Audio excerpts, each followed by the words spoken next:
Hola amigos, bienvenidos a Canadá Latino. Nuestro Canadá Latino de hoy es muy especial. Es en inglés porque fuimos a Haliburton Sculpture Forest, o sea, al bosque de Haliburton de esculturas. So, we want to give thanks to Haliburton Sculpture Forest, Mr. Jim Blake, the curator, and the Yuki Stagg Outreach Coordinator, who helped us to do this beautiful job of portraying the sculptures that we have over there. It's really a very nice place to go. It's free, and you have almost 40 sculptures to delight and have joy with them. Enjoy the show. Welcome to the Haliburton Sculpture Forest. We're standing here just outside the Haliburton School of Art and Design in Glebe Park in the village of Haliburton. The Sculpture Forest has been here since 2001. We now have around 40 sculptures by professional artists from across Canada and international artists as well.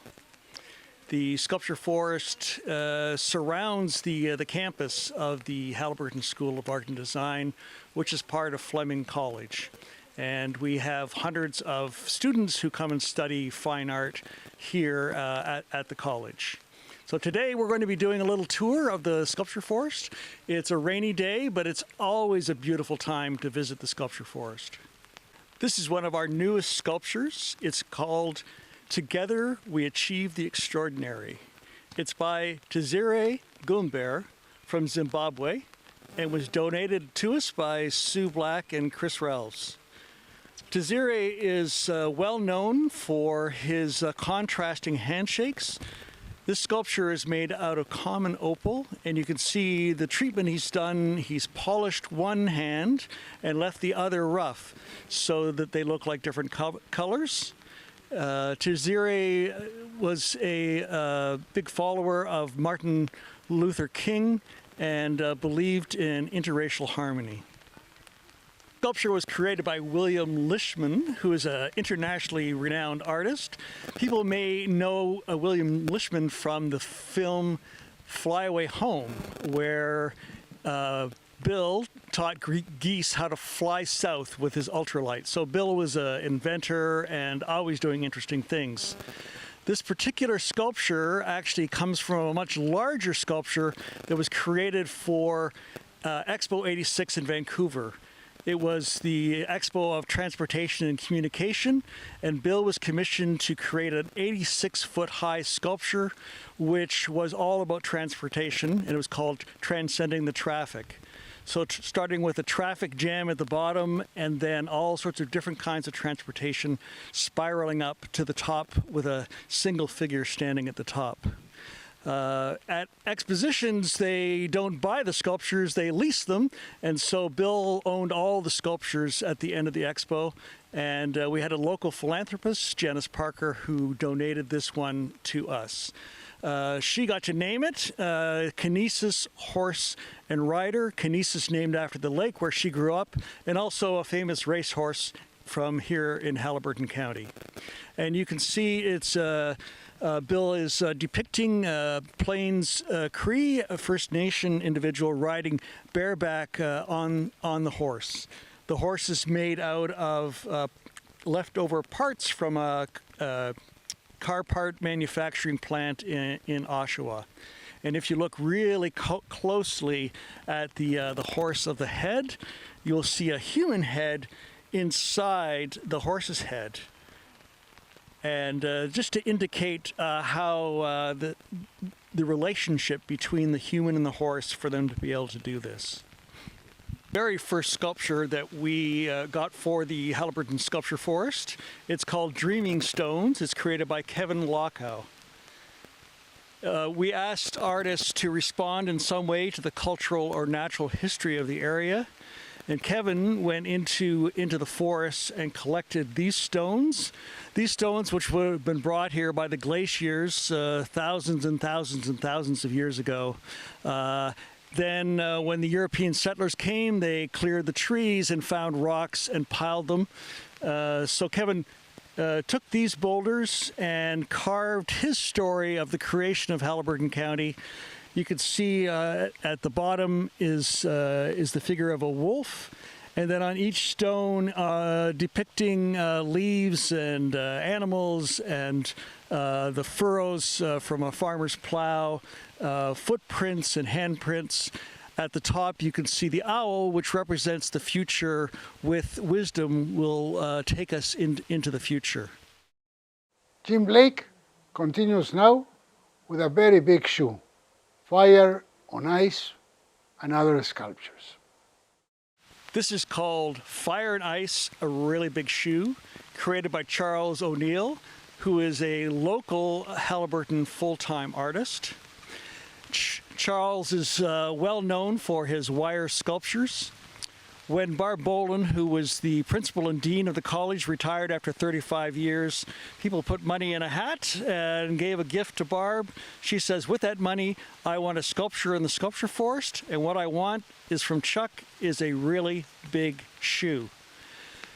Years ago, Charles was at an exhibition in Philadelphia, and he was approached by Stuart Weitzman, who is one of North America's best-known shoe designers, and he asked Chuck if he would make a sculpture of shoes, which he asked an artist every year. So Barb had seen this shoe-size sculpture. She said, I want one of those, but I want a really big shoe. You may wonder what we're doing with a shoe, a beautiful high-heeled shoe in the sculpture forest. And, well, Barb left big shoes to fill when she left the college. And you may think we're just rocks and lakes and trees here in Haliburton County, but we know how to step out on the town. Admission to the Haliburton Sculpture Forest is free, though we always encourage donations, and we have donation boxes throughout the forest. What we're looking at here is A Walk in the Woods by Mary Ellen Farrell, who is an artist from the Georgetown area of Ontario. This was one of our first sculptures in 2001 when the sculpture forest first opened. It's made out of limestone and out of bronze. And this was Mary Ellen's interpretation of her visit to Haliburton in the fall, where there's beautiful maple leaves on the ground. And so we have this hiker picking up a beautiful leaf, which is made out of bronze, and holding it to her chest. We're very lucky to have two sculptures by Marianne Rhyme in the Sculpture Forest. Marianne's work is shown around the world. She works in metal, really likes the rough cut edges. What we're seeing here is a piece which is called Das Buch 23. It's one of a series of 70 book sculptures that Marianne has made. This particular one is made for the outdoors and is made from chain metal. And on each page is a letter that you can read through the book. And by the end of the book, you realize that it said emptiness. So lots of people wonder, what it is, what it's about. It's really left up to your own imagination. And then just over here is another sculpture by Marianne, which is called Terminus. And if you look really closely at it, you can see two hands look as if they're covering a face. And on the one hand is a barbed wire ring. So the name Terminus, a terminus is the beginning of something and the ending of something. Like going to a bus terminal, it's the beginning of a journey and the ending of a journey. What we see here is a sculpture called Moose Scraps by Leo Sipa, artist blacksmith who worked for many years here in Haliburton County. Leo went searching in the old farmsteads of Haliburton and collected all these different pieces from farm implements and created the iconic figure of the natural world here in Haliburton, the moose. Lots of times I'll come here and I'll find grass in the moose's mouth. People like to come and feed the moose. Together we explore the wild, created by George Pratt. George grew up here in Haliburton County, but when he was a young man, he moved to British Columbia and became one of Canada's top stone sculptors. This depicts a bear taking two children off on an adventure, and is dedicated to Sean Hagerman by his family. Sean loved to take his family and his friends out to enjoy nature, to go fishing and canoeing and camping. This sculpture was created out of salt and pepper granite in Gibsons, BC, and then was shipped here all the way across the country. The next segment brings a huntress who keeps this forest. Take care because she's sleeping. This is The Sleep of the Huntress by Doug Stevens. Doug actually studied stone carving under George Pratt. And this is made out of Belmont rose granite. Doug's vision was that this is this mystical woman who comes alive at night and hunts through the forest and also looks out for the forest. He chose this beautiful spot for her so that when she wakes up, she has a lovely view of the lake. And he carved it almost as if he found her sleeping in the stone.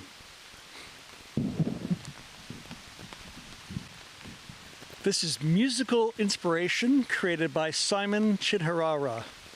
Simon is a sculptor from Zimbabwe.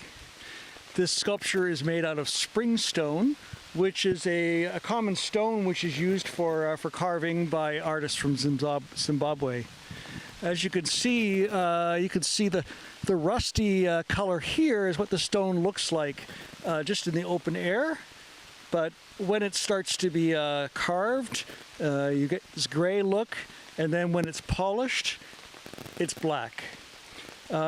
Simon found this stone in a quarry in a mountain near the village where he works. And he and his friends carried it down. He had this inspiration for this sculpture. Everything is hand carved, and you can see he's cut little runnels here, and then crushed dolomite to give these white lines that look like a musical staff. And if you walk around the sculpture, you find a musical instrument on the other side.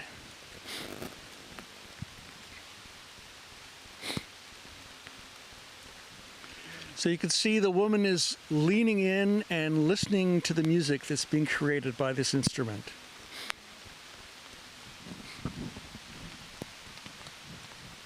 We were very lucky to have Simon here in Canada when we purchased the sculpture, and he helped to install it and spent time talking to us about the work that he has created. Flying Debris by Leo Sipa, who also created the moose, which is called Moose Scraps. Leo is wonderful at coming up with unique names for his sculpture, and he has this incredible ability to take things which we see as junk and create them into beautiful works of art. And here we can see a depiction of a blue heron using a shovel and a spring and a chain, a pair of pliers, parts from a car. It was originally designed to go on the top of a weather vane, but we brought it here to the sculpture forest as a sculpture that will move in the wind. We like people to come to the sculpture forest and get involved. At a lot of museums, you aren't allowed to touch the artwork, but here we encourage people to get up close and be part of the artwork. I invite people to be the sculpture. And you can see here is me a little earlier in the year with the leaves, fall leaves on the ground.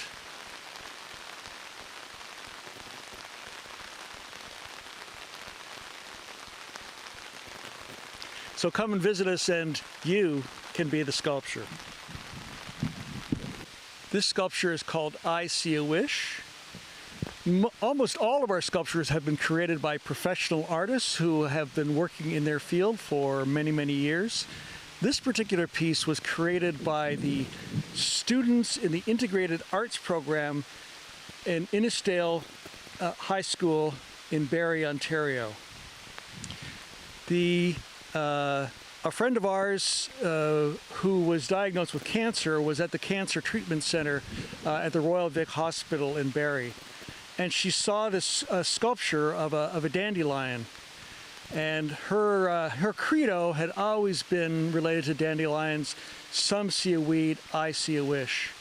And she thought this would be a wonderful sculpture for us to have here. So we asked the students of 2019 if they could create a dandelion sculpture for us here in the Sculpture Forest. And they met with Deb and myself and came up with a number of ideas, and they came up with this beautiful concept.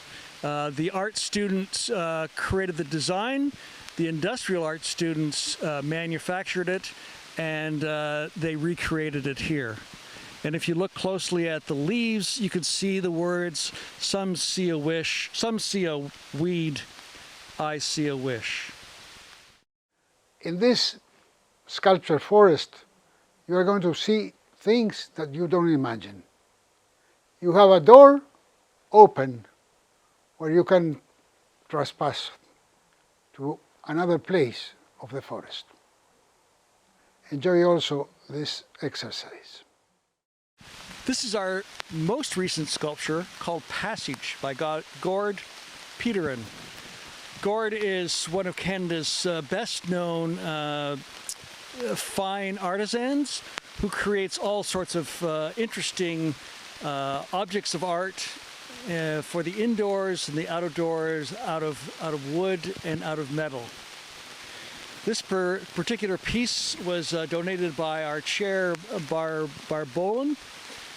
What Gord has created here is sort of a mystical story.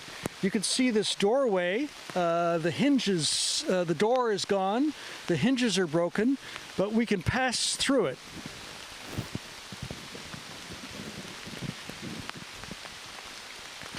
And it's almost like we come into another room.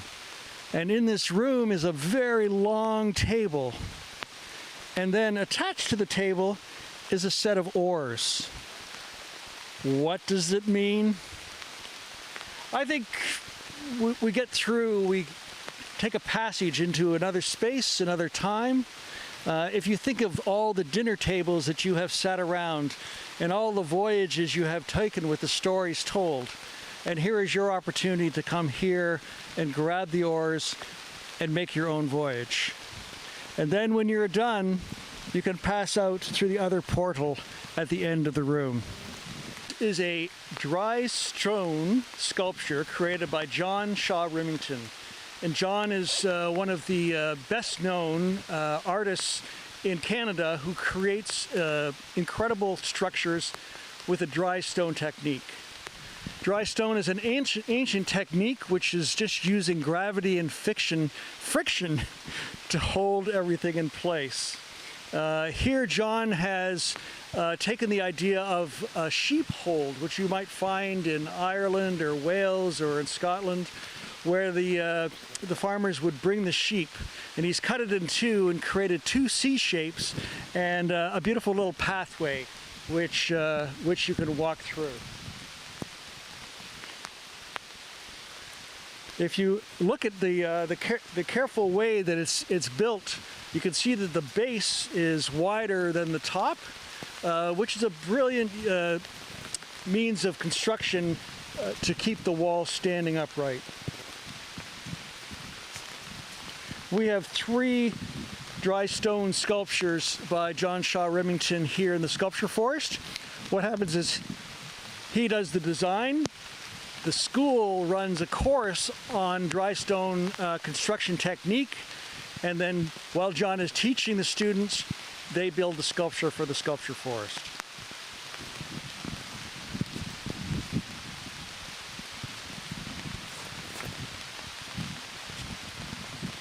This is called Curled Figures by Susan Lobear. The two figures are identical, made out of concrete, out of a mold. But even though they're identical, the way that they are positioned, they look very different from each other. And the way that the juxtaposition of the two figures, they are close together, but yet they feel so distant from each other. And everyone who comes to see the sculptures wonders, what's going on between these two? Well, that story is up to you to tell. Our show for today finishes with Marimba from Guatemala. El programa de hoy termina con Marimba de Guatemala. Espero que hayan disfrutado tanto Halliburton Forest de esculturas como la marimba. Nos vemos la semana que viene. Que lo pasen muy bien. Have a nice time, and we want to thank Jim Blake and all the personnel of Halliburton Sculpture Forest because of the help that it was giving to us in doing this project. Have a nice week.